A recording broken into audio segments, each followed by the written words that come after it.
There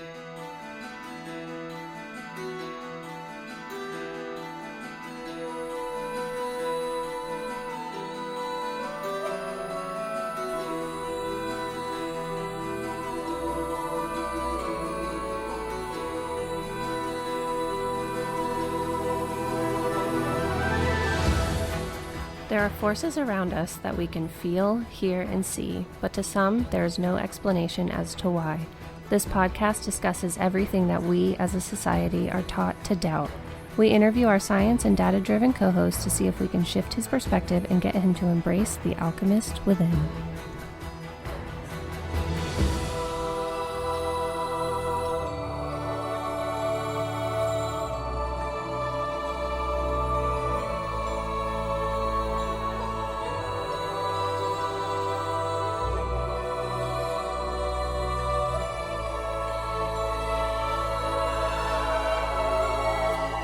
Thousands of years ago, the healing art of acupuncture surfaced. Is it just a placebo effect? Or is this alternative medicine truly powerful? Let's find out.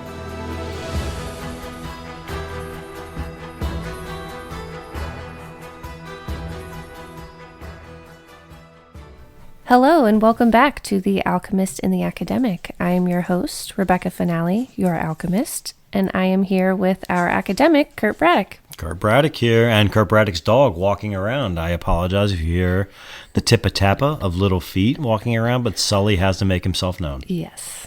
Yeah. He's our support, our spirit animal. Sully's the mascot of several podcasts. Yes. He's the mascot of Alchemist and Academic. He's the mascot of my podcast, Dark Overtones. But he's always present, and he needs to make himself known.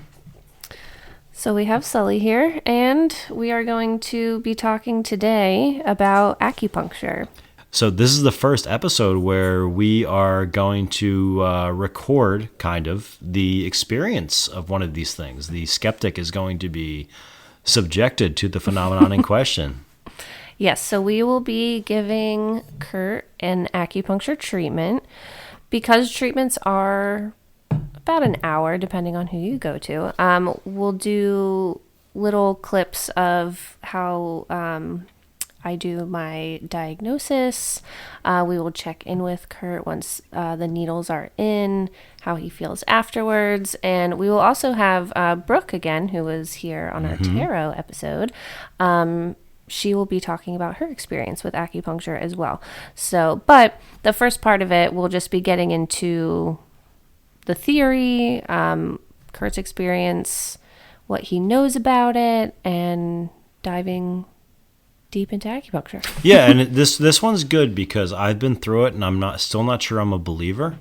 I think that some things happen, but I think they might be attributable to the nervous system and things like that. But this is a good one. We're going to talk about the way the human body reacts to certain stimuli.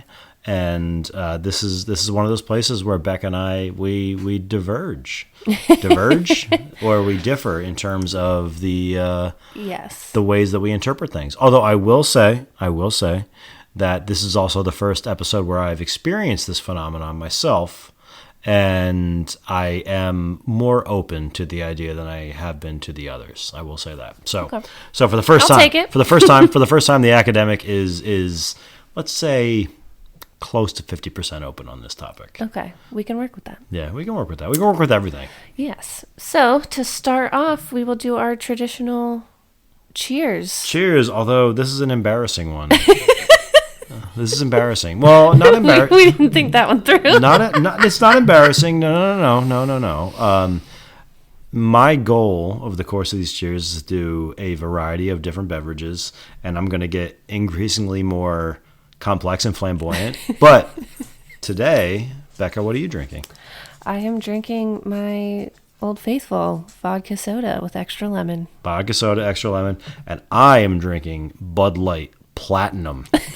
In the bottle. I don't even have a glass. But Bud Light Platinum, for all you those who are curious about it, it is Bud Light with slightly higher alcohol content. So it does more of the job than regular Bud Light does, which is useful. But it's still not great. But Becca, cheers. Episode 3. Cheers to acupuncture. I gotta have a better drink next time. Okay. So I will admit this is the first topic where I am kind of close to being half a believer in it, but I'm still not a full believer. I'm curious as to why anybody would ever get trained in this, given my understanding of acupuncture and its effectiveness. So we have the perfect person here to tell me why, but acupuncture is like your wheelhouse. Yes, step into my office. So, I decided that I wanted to be an acupuncturist actually when I was 13 years old. How does that happen? Exactly. So, I struggled with anxiety, panic attacks, depression, and chronic PTSD. Still do, but at the height of it, I was 13 years old, and full transparency, both of my parents were incarcerated. Oh, we're gonna get there's gonna be a lot of revelations over the course of the next several episodes. Yeah, that's the first. So they had a trial, or they went to trial. It didn't go well. They were going to be in prison for a while, and I was visiting a family in California because I didn't know where I was going to live, and I was in Texas, and I wanted to finish my schooling in Texas. So, anyways, I'm out in California. I'm living with my aunt. I have a stomach ulcer at this point. I'm like 80 pounds. How old were you? 13? 13. Ugh. So very unhealthy. And she brought me to an acupuncturist. So the acupuncturist that my aunt brought me to in California, I actually am still in contact with today. Okay. Because of how much she changed my life. Let me take a step back. Your aunt is the one who introduced you to it. Yes. She brought me to her acupuncturist that Why she went was to. she into it? It was very much more prevalent at that time in California. It's still pretty fucking prevalent in Oh, California. yeah. But it was, I mean, that was 2006. Oh my God, you were 13 2006? Yeah. Okay, heads up, listener. I'm older than Becca. Wait, was it 2000? Hold on. That makes sense. 2006. Oh, yeah, I was 13. I would have been, you were 13. I was born in 92, yeah. I was 25. This was in the summer. Jesus fucking Christ. Hey. All right, I was in grad school, 2006, my first year of my PhD. Becca was getting acupuncture as a minor. Yes. In California. So it was, much more. Well, my aunt also, she loved anything holistic. Mm-hmm. And she brought me, I got my first treatment. I also got put on herbs. And I remember during... Wait. Okay. Put on herbs. What do you mean? This is the empiricist. Okay. No, thank you, because I just talk about it like it's common knowledge, because I literally just... Yeah, put on herbs means like she was like, here, have some weed. No, sorry. Hit this. Okay. Which No. in New Jersey, I mean, now we're at the point where like, yeah, that kind of makes sense. Yeah. Well, so this herb, there's actually several. So we will have a whole entire episode as well on so don't Chinese herbology. Don't divulge too much, but you said you're put on herbs. What does that mean? In traditional Chinese medicine, or TCM, there is acupuncture, herbs, there's like a lot of pillars, right? Sure. So herbs, they are Chinese herbs. Okay. That you either get in the form of like a tea, a powder, a pill, whatever. Mm-hmm. It's like a bunch of different Chinese herbs. Sure. In a formula. Okay. So I got put on specific formulas for what I was going through at the time. So there is, I know this is going to be a whole episode, but there are specific formulas you can make for... Yes. Okay, we'll get into that. Oh, yeah. I don't like this at all. I love it. I don't like it one bit. It's why I got into acupuncture. It sounds like you're making potions like in Legend of Zelda. Exactly. So, okay, makes a lot of sense. All right. So I remember being in the treatment, and I wasn't crying, but I was weeping. Like tears were just streaming from my face, and I started like kind of shaking, like chills. And I remember she had a little buzzer that you could call her back in, and she came back in the room and she was like, "What's wrong?" And I was like, "Is this normal? What's happening?" And she was like, "It's stress leaving your body." She's like, "Just breathe through it if you can." And then she actually sat in there with me because I was like nervous. I'll never forget, I walked out of there and I felt so much lighter, and like my entire world had just crashed down. And my perspective could not have been better in that moment. So it life-changing. Did she explain at that time what it meant, like what was happening to make stress, quote, leave your body? No. I don't like this one bit. I'll say that. I don't like stress is leaving your body. I'm like, okay, Yeah. sure. What the fuck does that mean? Oh, we're going to get into that. Yeah. So we'll start with, so that's why I got into acupuncture. I, continued on my journey with holistic therapies. And then even, I started acupuncture school in 2017. I remember. That was right after I met you. Yes. So I started it in Florida. And this is before I became a halfway believer in acupuncture. I remember my then girlfriend, now wife, Brooke, was like, oh, Becca's doing acupuncture school. And I was like,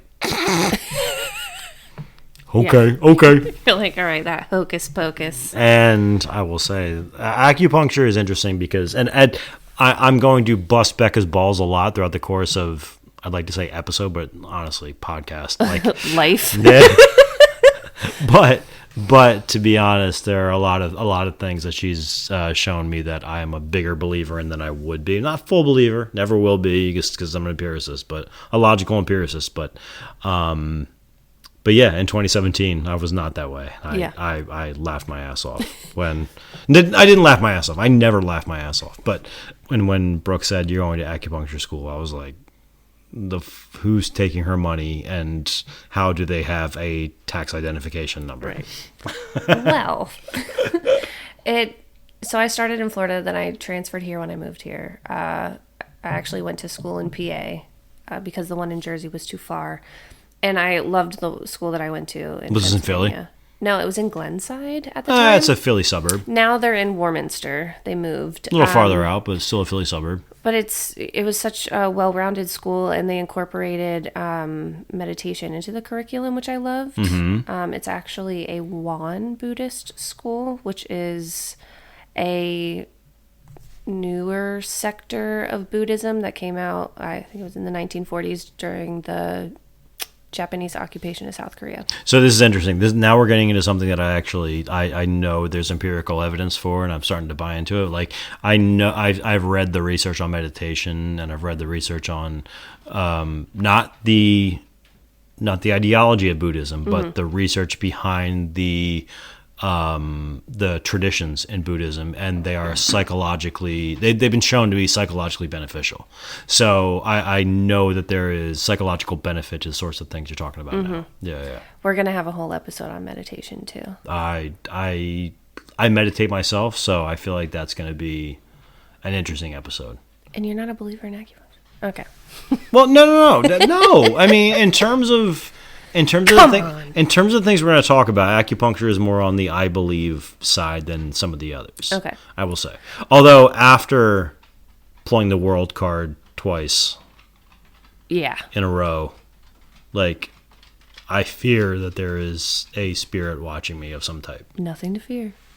That's not true. But there are bad spirits. There are bad spirits, right? We have free will. You don't have to allow them in. Okay. We're going to go on every tangent of every episode that we have. Sure. But, I mean, for what's to come. But you recognize, for a logical empiricist, but entertaining the idea that there are fucking non-corporeal beings out there that are looking at you and doing, like, that's fucked up. To each its own.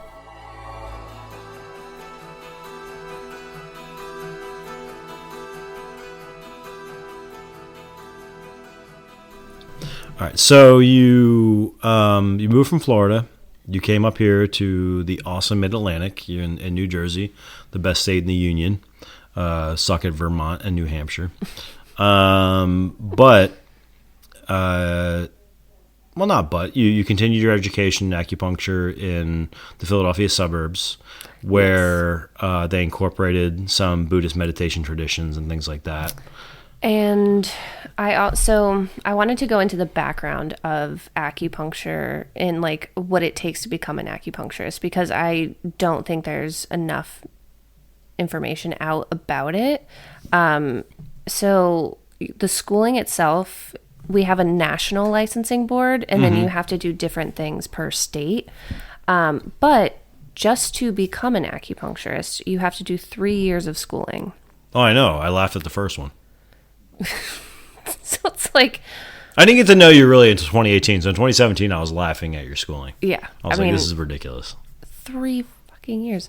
And the state of Pennsylvania and New Jersey, they require you to have a bachelor's degree before you even start. Whenever I initially started in Florida, they only require you to have an associate's degree. So there are some... Fucking Florida.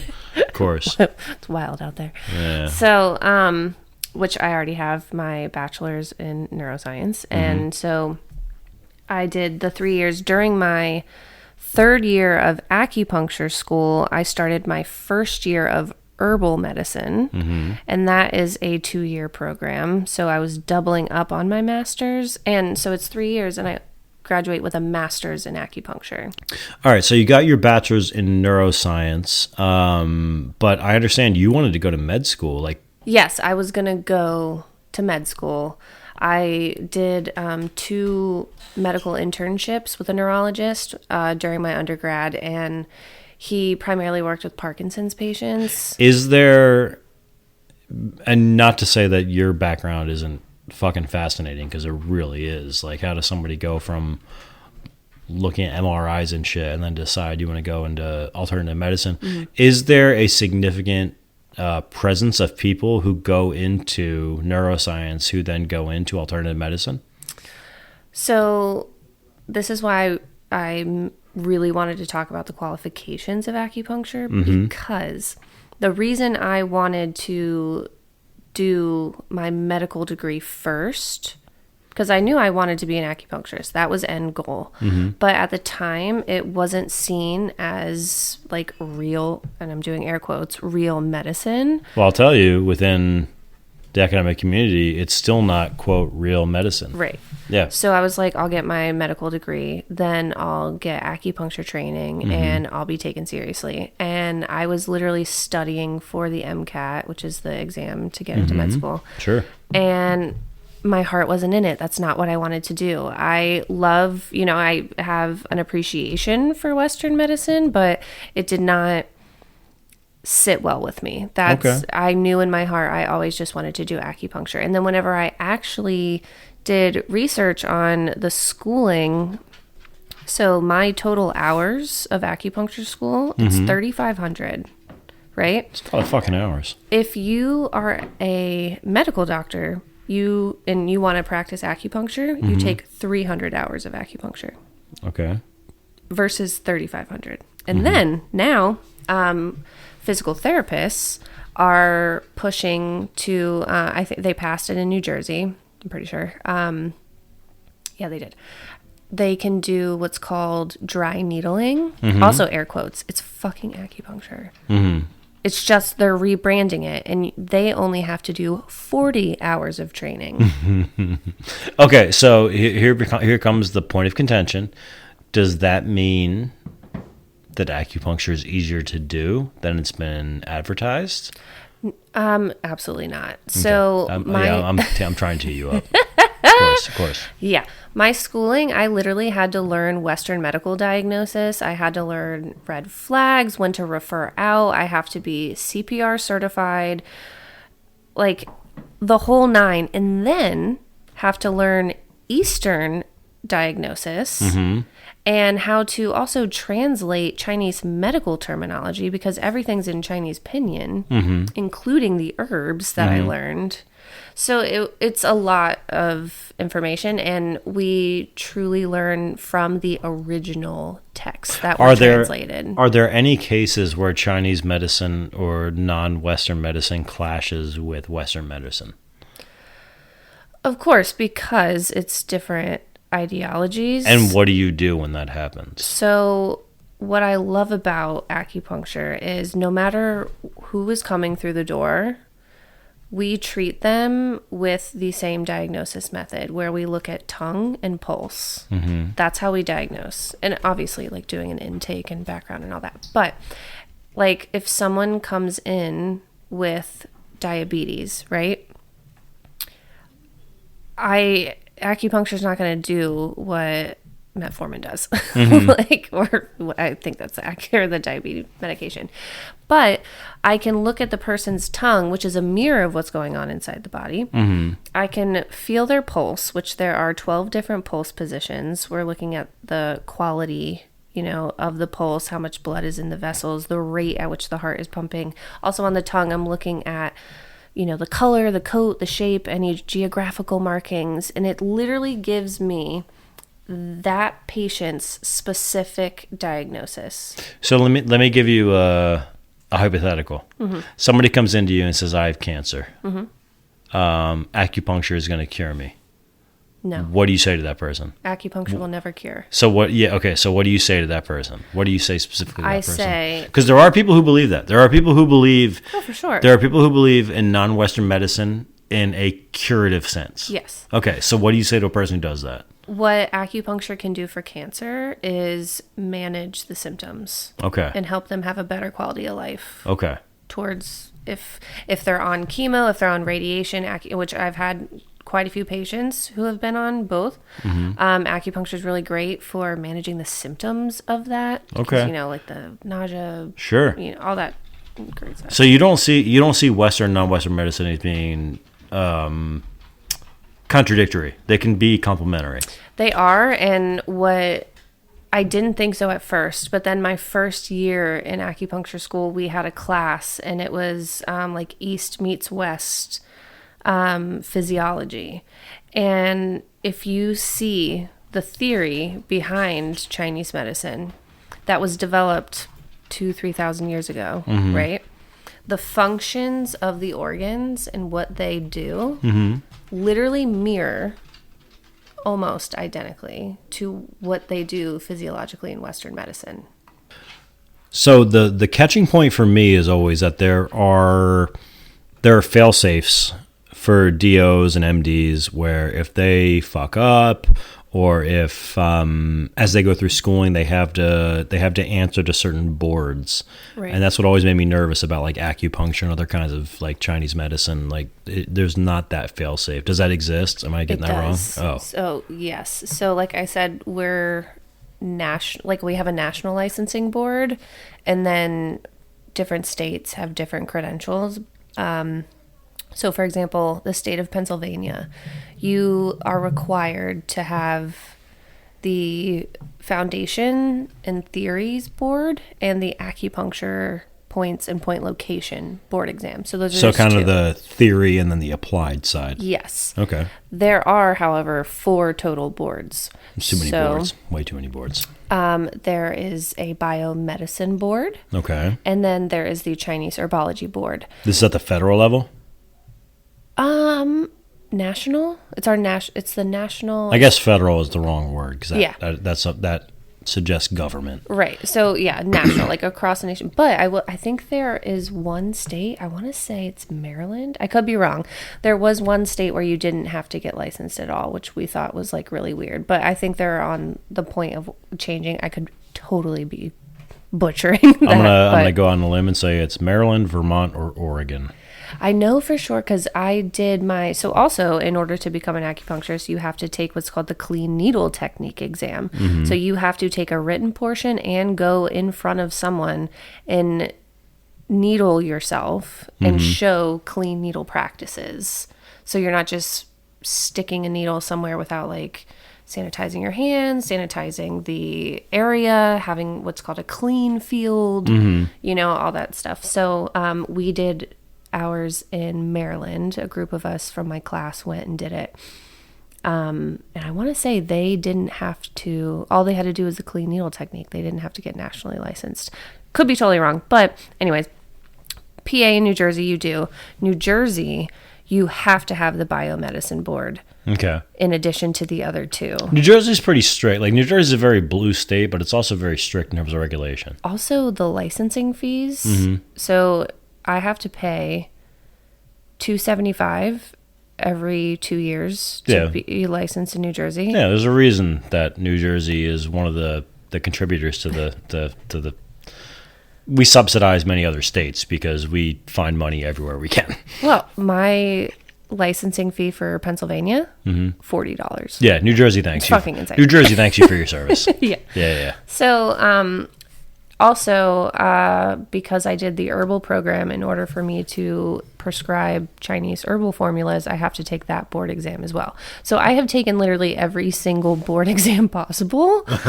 And then New Jersey also has you take what's called the jurisprudence exam.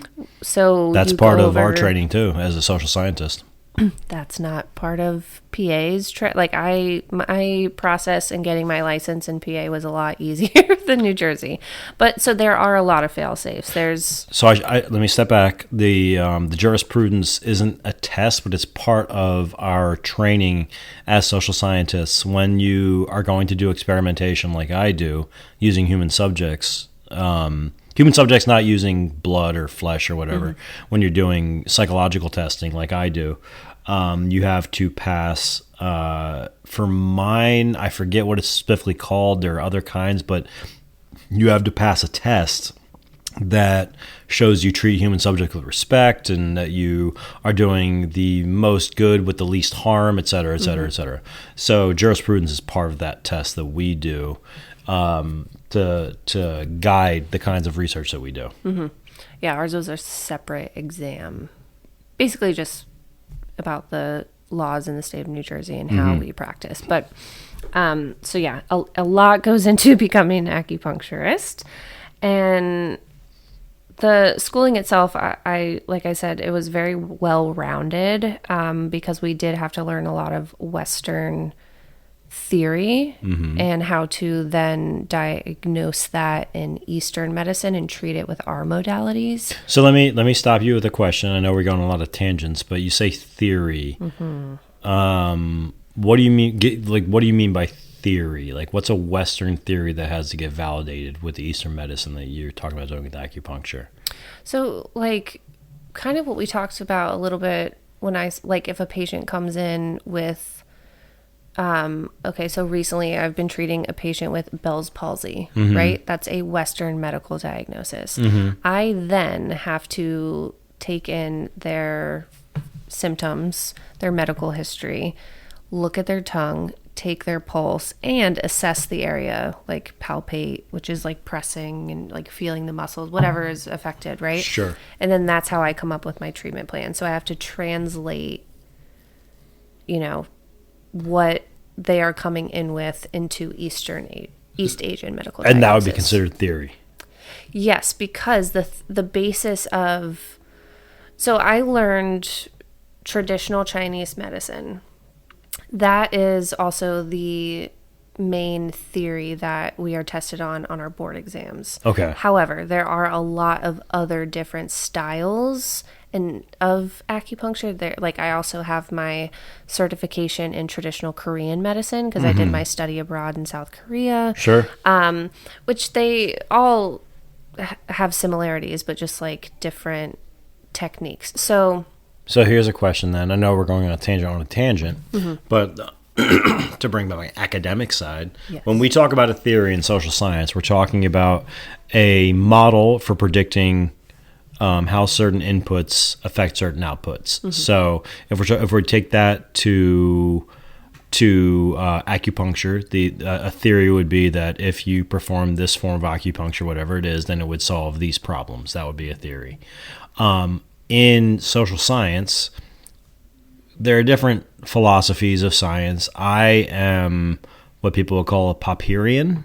There was a epistemologist, a theorist of science named Karl Popper, and I think it was in the 1940s, 1950s, who said that to know things means we have to falsify the theories that we have. Like, our job in discovering things is to prove the theories that we have wrong in favor of better theories. Is there anything like that in acupuncture or in non-Western medicine? My initial is no. So I will say it's also hard because of the history of how acupuncture came to the United States. translating original texts and what actually happened there with like their wars and the different dynasties. Like a lot of books were burned, right? So it's hard to find translations into English that actually correctly represent what they're trying to say. But theory-wise, it's basically you are using, like I've said, tongue and pulse, right?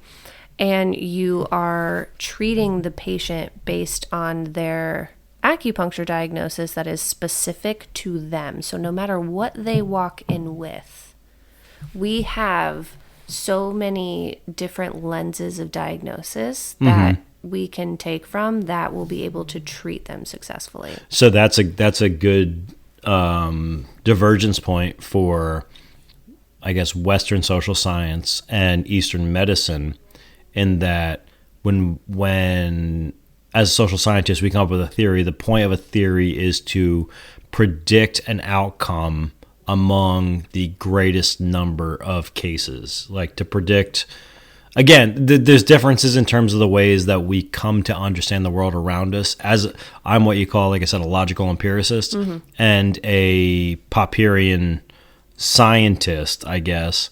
So I see theories as models for predicting outcomes for the greatest proportion of people. And a model is useful to the degree, or a theory is useful to the degree that it predicts outcomes most reliably for the most number of people. But it sounds like with Eastern medicine, that's not the case at all. It's more about individualized. It's very individualized. So what we're looking at, there's a debate on this in social science too. It's like the qualitative versus quantitative debate, in that I'm a quantitative researcher. Qualitative researchers are much more interested in the individual story than I am. I'm more interested in the generalizable knowledge based on a model that we can apply to the greatest number of people. Yeah. So I, because I do a lot of work with fertility and women's health, and I'm also a birth doula, so I can actually see the patient, through their entire pregnancy journey. We're here for Abby. Abby. Yeah, in full disclosure, Becca was my wife's doula for the birth of my first daughter, Abigail. Yes, and it's just the most rewarding experience ever. But it's so cool because I will say and there are probably more, but just in my experience in schooling and my professors, and I know that there has been a lot of research with acupuncture and fertility and helping Western interventions like IVF and IUI, like all those different ways to help women get pregnant. So when it comes to those studies, because I've looked at them a lot, and they actually are very positive towards acupuncture, but it's hard to do a study because you have to have that control group, right? With acupuncture, we're inserting needles. They are very, very tiny. They're super thin. They're called filiform needles, so they are not like the hypodermic needles that you use to get like your flu shot or anything like that. They're solid. They're the width of like 3 pieces of human hair. Yeah, you barely feel it. Super, super tiny. Exactly. So I try to tell everyone, they're like, how the fuck am I going to relax with needles in me? And I'm like, no, you don't feel them. You should not. Yes, there are some instances, like different techniques, like we call trigger point technique, which is what PTs call dry needling. It's the same shit. You're basically putting the needle into the belly of the muscle to get it to fasciculate, so you're forcing it to relax. That you will have a sensation. It's like a little twitch, like a little muscle spasm. But I've had that. It should not be painful. So I will say, like when I did acupuncture, and again, full disclosure, I got an acupuncture from Becca in the past for anxiety. Right? It was for anxiety, and there was something else. I can't remember what it was, but mostly anxiety. Never felt a needle going in. Have felt almost like an ache. Yes. After a little bit, like it felt almost like a cramp in my muscle, and I have had muscle twitches in the middle of an acupuncture treatment. Never a needle like getting a flu shot or something like that. Never a sting, but just it's there, but it's not because you can feel it there, if that makes Right. sense. Yeah.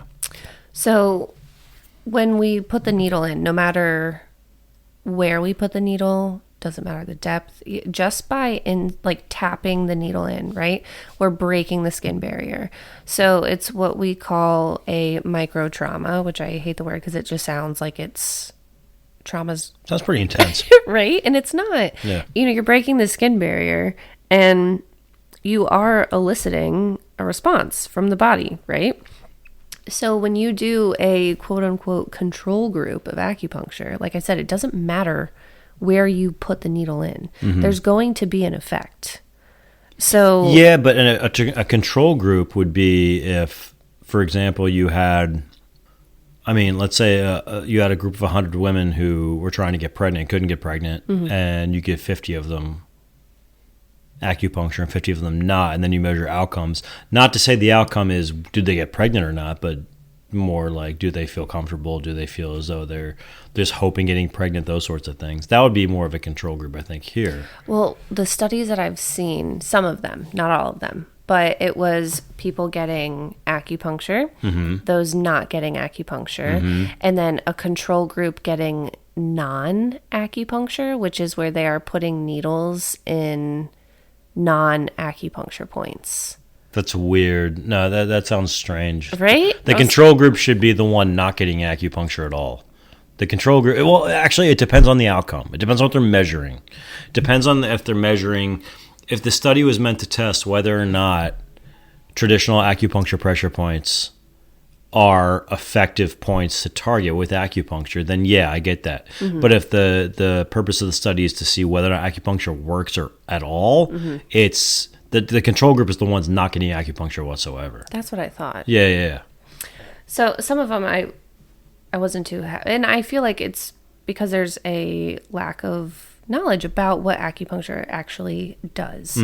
But there are a lot out there that do show that acupuncture does work. So when you were talking about your experience and how you felt muscle twitches when we are working on anxiety, so I am a very gentle needler. I do treat pain management, and for that it's necessary to, needle a little deeper into the muscle. But for every other thing that I'm doing, I am I'm tapping the needle in, barely even pushing it. I remember for anxiety, I barely even knew you were doing it. Right. And in traditional Chinese medicine, they have like specific depths and angles and manipulations that you do to the needle to get what we call Deqi, which is DEQI. And that is the sensation of the qi, which is your life force energy that runs throughout your body in the meridians, which are meridians are the acupuncture channels in which the acupuncture points are on. Okay. So when you get to qi, it's that qi coming to the surface and like getting released, right, at that specific point. So I have then seen other studies that show where they've done I think EEGs on the brain while getting acupuncture, and there was no difference in brain activity at the level of the needle insertion, which I thought was really cool because I personally hate getting needled deeply. There is a negative sensation to being needled deeply and then having that, because I used to give plasma quite a bit. Yeah. And different needle, different gauge, but whenever they if I got a new phlebotomist and they didn't know what they were doing, if they injected the needle into my arm too far, I had to move it around. Like, it's definitely a gross feeling it move around a bit. It's not pleasant. Now, like you said, the acupuncture needle is going to be way smaller than that. But, you can when you're going into the belly of the muscle, you can feel like a pressure, right? It's still not like super unpleasant because of how tiny the needles are, but I needle how I would like to be needled, and it's more of like a Japanese style because they go much more closer to the surface, right? So you were experiencing those muscle twitches. I did. Even without me going to the depth. Yeah, and it was different than a normal, like, I'm falling asleep, my muscle twitch type thing. 'Cause that's usually a whole body thing. This was like just I think I remember right, it was my right calf started kind of spasming a little bit. Right. So I remember that treatment specifically because that's there's also another type of acupuncture called 5-element acupuncture, which I believe came about in the 80s. And it's more of basically we have all 5 elements within us, but we operate out of one the most. What's the 5th element? So in Chinese medicine, both traditional Chinese medicine and this 5-element theory, it's fire, earth, metal, water, and wood. Okay, so fire, earth, metal, water, wood. So fire, earth. So no air. Okay. Just wondering. I was wondering if one of the heart kid from Captain Planet was onto something. So I like to describe. I don't know if this is how accurate this is, but the 5-element acupuncture, it's almost like archetypes, and you have all 5 within you, right? But then you operate the most out of one. So it's more like psycho-emotional, and it really focuses on the spirit level of the patient. Whereas like traditional Chinese medicine is mind, body, spirit. I mean, they both are, but anyways, so there's that style, and the treatment that we did for you with anxiety is actually considered a 5-element acupuncture treatment. You also put like a burning thing in the middle of my chest. Yes. It was almost like an incense thing. Yeah, okay. So the first treatment that I do, a lot of times that I was taught in school it's actually called aggressive energy. And it targets all the major organs in the body, and they're all the points on the back on the bladder channel. Okay. Which that channel runs down the back of, so it starts here at the corner, the inner canthus of the eye. Okay. Goes all the way around the back of the head, right? Down the back. Who figured this out? Down the back of the glutes. Who figured this out? What did they do to figure out there was a channel that runs that? Like, your sinus is there for sure. What is there, or is it all completely spiritual, that connection? No, spiritual. There's actually a physical connection between here and the bottom of my back. Yeah. Bladder channel runs down to your pinky toe. So it goes along the back of your calf. So even though we barely inserted the needles on that specific meridian on your back, the chi was moving because the whole purpose is to release any sort of stuck or chaotic energy in the body. Okay. And you felt it running down the meridian to the end point. Okay. Right? And the end of the bladder meridian is... I like to tell people, like, even though you might have something wrong with your stomach meridian is not going to be necessarily around the actual stomach. Part of it, yes, but it's going to run. So it's a flow. Is this related to like the fact, and I know jack shit about this sort of thing, is it related to the idea like if you have a headache, if you rub the spot between your thumb and your pointer finger, it'll make the headache go away? That's an acupuncture point. Yeah, I know. You put a needle there for me once. That was good. Yeah. But that's that, right? It's because I remember. So this will be good for you as the academic, right? So that point is called large intestine 4. It's a command point, which is a category of points that command a certain area of the body, which means they're just like really like strong points for that area. And that's the... Strong points for what? That area of the body. I thought you said a strong point for diarrhea. I was like, oh, no. What? Well, it is a large intestine meridian. I was going to say. There are points for that, though. For diarrhea? Yes. Yeah.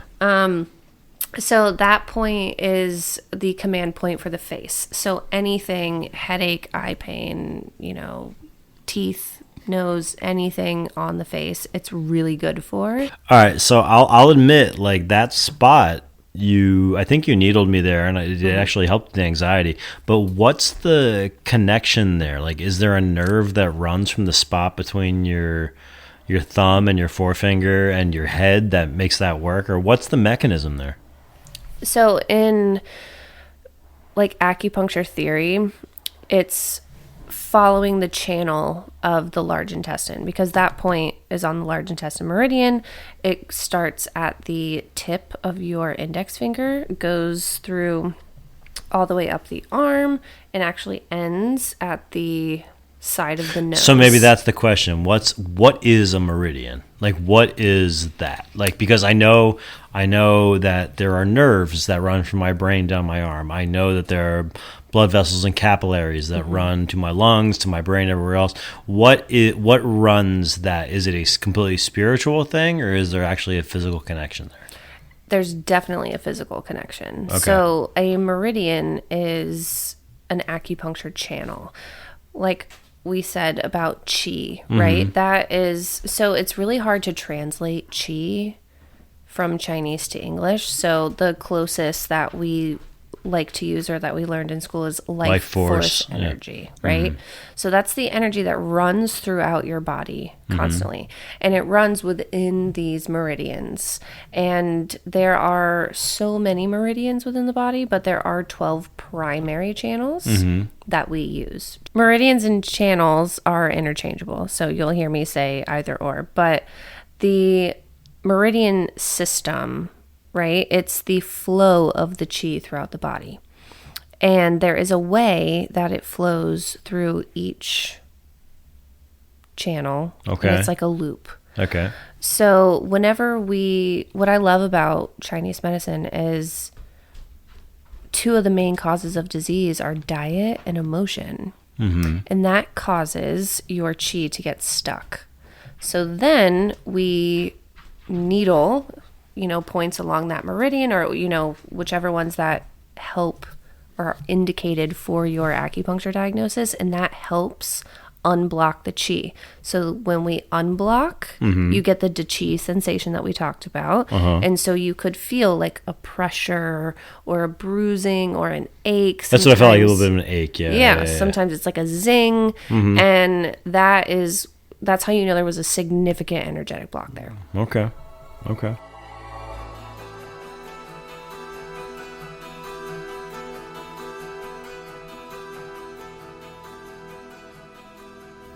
All right, so here is my skepticism surrounding acupuncture.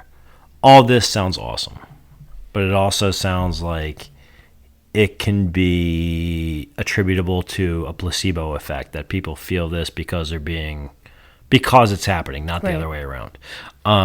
So the question becomes, not to say that I'm right. I'm just saying that's the big hurdle. So the question becomes, what does acupuncture actually treat? So I get this question a lot, and I get a lot of patients asking me about, okay, does this actually work? How can it fucking help? Yeah. Is it actually a placebo? And so I love this question. What I loved about when I was in school, one of our classes, we had to come up with what's called an elevator speech. So like if you meet someone in the elevator and I know the pitch. Yeah, 2 minutes. Yeah, we're supposed to be able to do that at conferences too. If somebody asks when you're a grad student and you're trying to get a job, they say, "What do you research?" You're supposed to tell them in like a minute. Yeah. Or whatever. But I feel like your job is more difficult because you gotta be like, no, don't leave. Yeah. Don't leave. Well, I came up with 2 because I couldn't make it concise. I think a lot of it just because I love this medicine in general, and I could literally talk about it for forever. But I have 2, or I had 2. I don't remember them anymore. But now I just like combine both. But one was for people who are more inclined to Western medicine and people who are more open to Eastern medicine. So whenever I talk to people who are skeptical, I try and put it in words where they will understand from a Western lens. So when we do acupuncture, just by inserting the needle, and we talked about the micro trauma, right? We are creating an immune response. Oh, yeah. Because we're breaking the skin barrier. And we are waking up the nervous system and trying to get its attention. Because whenever we go throughout our life and we, have pain or whatever it is, that becomes our new normal. And until we interrupt that pain cycle or just that cycle in general, it's going to be, we become accustomed to it. We're desensitized to it. Okay. So when we do acupuncture, it wakes up the nervous system so that it knows, okay, this isn't right. So you're kind of helping the body wake up and heal itself. So it works in conjunction with what we know in Western medicine. Yes. Okay. Yeah. Okay. So I think a lot of people think they're mutually exclusive. Both acupuncture and like Western medicine are mutually exclusive. Like you can do one or the other and they don't work together, but it sounds like they work together. They do. And that's the school that I went to, they have a doctorate program. I haven't done my doctorate, but they have, I think, a entire part that's really pushing, like bridging East and West practitioners. And I try to do my best because I do a lot of work with fertility and women's health. Like, and if I want to do herbs, I'm very open where I'm like, okay, this is what I am prescribing. I do like a breakdown or even like the treatment protocols. This is what I'm doing. Give it to your OB or, you know, whoever you're going to, like your fertility clinic. And if they want to talk to me, like I'll call them and I basically am supplementing what they're doing. Right. But what I love about acupuncture, it should be the first line of defense because it's holistic and it's treating the patient mind, body, and spirit. It's not suppressing a symptom. Well, first line of defense, depending on what the diagnosis ends up being. Oh, well, absolutely. Like if, because for example, like if somebody's got a lump in their lymph node, they should go to their doctor. Oh, yeah. Yes. But I get a lot of people who are like, okay, well, I'm on the brink of like, they're saying I need a hip replacement. I'm like, okay, where were you 6 months ago? Like we could have prolonged this. With fertility in particular, acupuncture is really good at priming the body and it helps regulate the menstrual cycle. So then when it comes to trying whether you want to conceive naturally or you're doing IUI or IVF, which are the medical interventions, you know, I am not only helping prime the cycle, I am, because acupuncture has such a profound effect on the nervous system and lowers anxiety, I'm lowering cortisol levels. I shouldn't say the medicine itself. Well, you're the practitioner, so yeah. I know, but it's not me, but you know, it helps lower the cortisol levels and the stress so that things can actually take, you know? So, yeah, I know. I mean, it allows the people to get horny. Like, no. I know what you're saying. I'm being facetious, but it allows people to relax to the point that they're not combating their own natural systems through anxiety or undue pressure they're putting on themselves, et cetera, et cetera. Yeah, especially even like the negative self-talk that goes into, you know, women who are over 35 and they're trying to get pregnant and they get told that they are a geriatric pregnancy. Already there's a negative connotation. So just helping, you know, whoever. I talk about fertility a lot because that's my passion. Sure. I do treat everything, but I love that. How many people have you been doula for? Several, right? 4. 4, yeah. Actually, yeah. And it was great having you in the delivery room for Abby. It was awesome. Thank you. I'm coming up on my 5th. Yeah, what's that? My 5th in the next week or so. Oh, really? Yeah. Oh, I said what's today's date? 6th. Our my wife's cousin is due on the 15th. Today is the 6th. I said she would go into labor on the 8th. That's my guess. I thought by Monday, which is, I think, the 10th. No. Monday would be the 9th. Yeah. Yeah. So we're going to see. She's pretty pregnant. Yeah. She's pretty pregnant. Oh, yeah. What am I missing about acupuncture? Have we covered? I think we've covered. I mean, I could literally talk about this for so many episodes. I feel like this needs to be a part 1, honestly. Yeah. I feel like this needs to be a part 1 because we've already been going for an hour and change about this, and I want to bring my wife Brooke into this because we both used acupuncture when we were trying to conceive and having Abby, and it ended up working as part of our plan. So I want to have her as part of this. So I think there should be a part 1. I think there should be a part 2 at some point about all this. Yeah, there are several things that I would love to talk about more. So this is just a little. This is a foray. This is a first salvo. This is a preliminary. I can't think of a word right now.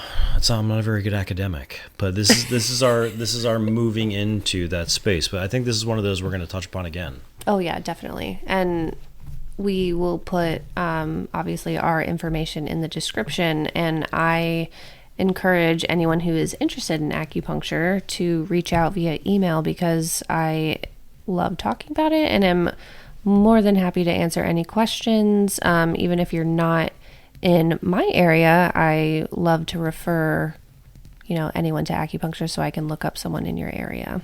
And either as the second part of this episode, or the more increasingly seemingly as a second part of volume 2, so to speak, of acupuncture, we will bring in my wife Brooke to talk about her issues related to fertility and acupuncture, which, spoiler alert, happy ending. But and also I will undergo acupuncture and report as to the experience that I have, not in real time, because that would be 45 minutes of dead silence with a couple of minutes interjected. But yes. I think it's worth discussing what goes on by the in terms of the perspective of the person being acupunctured. Yeah, I think it would be cool if we interviewed you before and then after. That's a little pre-test post-test action. Yeah. Pre-test post-test.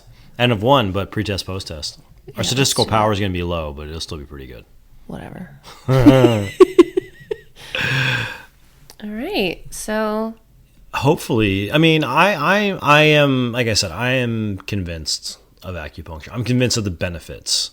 I'm not convinced of the science behind it, but I think as I go through it again and talk through that science, I might be. This is one of those I'm much more open to. Yeah, we'll get much more into theory on part 2, and I think that will help appease your science. You don't need to appease. It's a pleasure. Well, it's there. Until next time. Yes, thank you for tuning in to The Alchemist and the Academic. And this is our 3rd episode, so a little behind the scenes. These are going up. Like, we're going to edit these, and they're going to go up on the feed. So, listener, this will be the last of the first set of episodes of The Alchemist and the Academic. We'll be seeing whether or not you like what we have to say. So, hopefully you do.